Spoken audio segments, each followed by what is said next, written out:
ચાલો અંગ્રેજીના 3 સૌથી વધુ ગૂંચવાતા શબ્દો લુક, વોચ અને સી વચ્ચેનો સાચો તફાવત સમજીએ.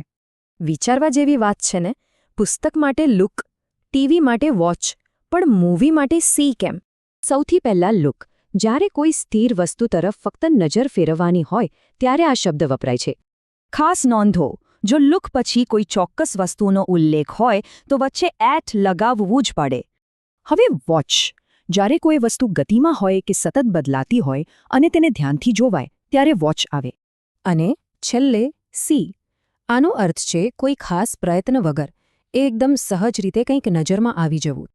પણ મજાની વાત એ છે કે સ્ક્રીન અને પરફોર્મન્સની દુનિયામાં આ નિયમોમાં એક બહુ મોટો અપવાદ છે. આ રહ્યો એ સરળ નિયમ. ઘરની અંદર કંઈક જોવા માટે વોચ અને બહારના કાર્યક્રમો માટે સી વપરાશે.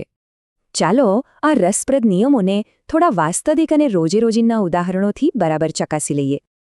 ગેમ ઓફ થ્રોન્સ જેવી સિરીઝ આ તો મોટાભાગે ઘરે જ આરામથી જોવાતી હોય છે, ખરું ને? એટલે જ આ ઘરમાં થતી પ્રવૃત્તિ હોવાથી અહીં વોચ શબ્દ એકદમ સાચો છે. પણ ધારો કે થિયેટરમાં કોઈ નવી નક્કોર ફિલ્મ જોવા જવાનું હોય તો કયો શબ્દ આવશે? થિયેટર એટલે ઘરની બહાર. બસ આ જ કારણે આવા કિસ્સામાં હંમેશા સીનો જ ઉપયોગ થશે. હવે જરા વિચારો, સામે ટ્રાફિક જામ હોય અને ત્યાં સીધી નજર કરવા કહેવું હોય તો? અહીં જવાબ આવશે લુક, કારણ કે તે આંખોને એક ચોક્કસ દિશામાં વાળવાનો સ્પષ્ટ નિર્દેશ કરે છે.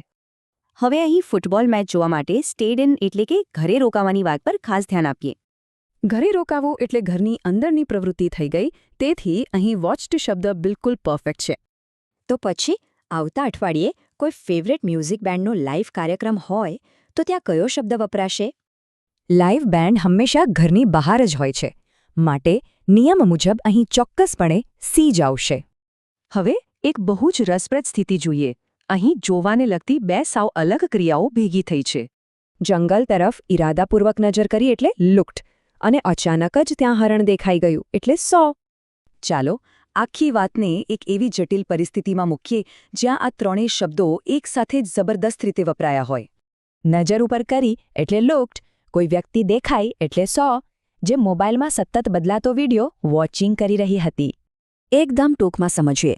લુક એટલે નજર વાળવી, વોચ એટલે એક ધારું ધ્યાન આપવું, અને સી એટલે સહેજતાથી નોંધવું.